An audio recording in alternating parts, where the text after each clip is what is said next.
What's up everybody, this is Reese here from C Manga and welcome to my review of Kenichi chapter 552 Kiyoi Kidou. I think that's how you say her name, it's really hard.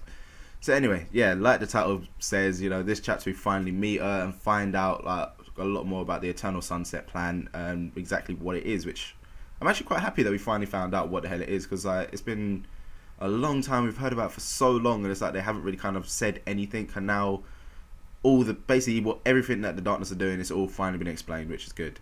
So first off, obviously Kiyoi, I think like the picture of her I had in my head was going to be like this sort of Mew-like chick, martial artist, but she's kind of just really dopey. Obviously the whole thing about the social media, she just sits there like playing social media and all that stuff, like yeah, just like dopey, surfs the internet, that type of look, but she's still master level. But I must say I was completely taken aback, completely surprised just like to find out she was some normal looking chick who just happened to be blind. It's like, okay, that is not exactly how I pictured her. I must say though, she does kind of have like a little Shigeru look about her, obviously that's kind of purely coincidental, but still. Anyway, turns out that Kiyoi is actually Shigeru's disciple brother's sister. Yeah, so she is the sister of, gosh, the guy's name is Rin Tachibana, I think that's how you say it.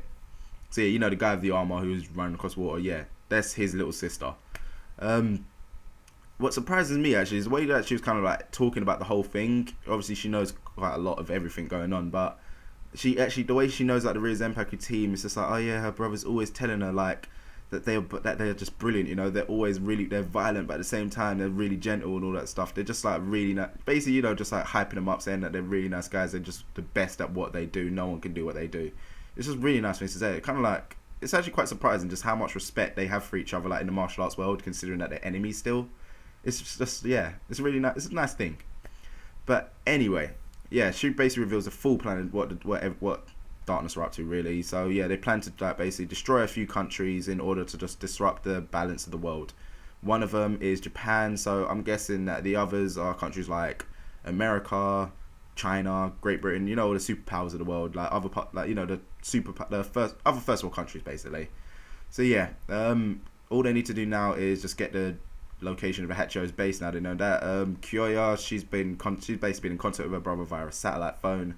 Only problem with that is, one, hacking that satellite phone is going to be a bit of a bitch, just for the sole fact they're always like hacking satellites, pinging them around, just really hard to pinpoint them.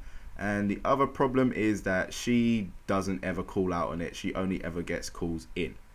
So from that point there, it transitions over to Shigeru, and she has a scientist eating out of her hands. I swear, her situation, it has to be one of the funniest things I've seen in a manga in a long time. It's like, she's always trying to escape. Scientist guys are just like, yeah, we've got you now. And it's like, oh, yeah, cool, I'll walk back. And the next day, I'm escaping again. It just walks out like it's nothing. It's hilarious.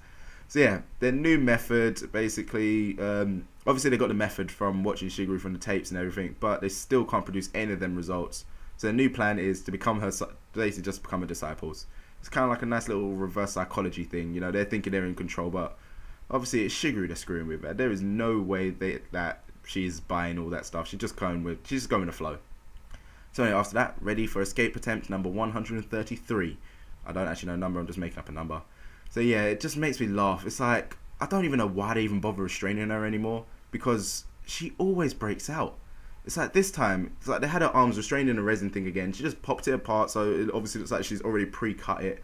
It's like she even pushed open a panel on the, like, I want to say like plexiglass type wall and everything. So she just literally pushes a panel on it, and it's like opens.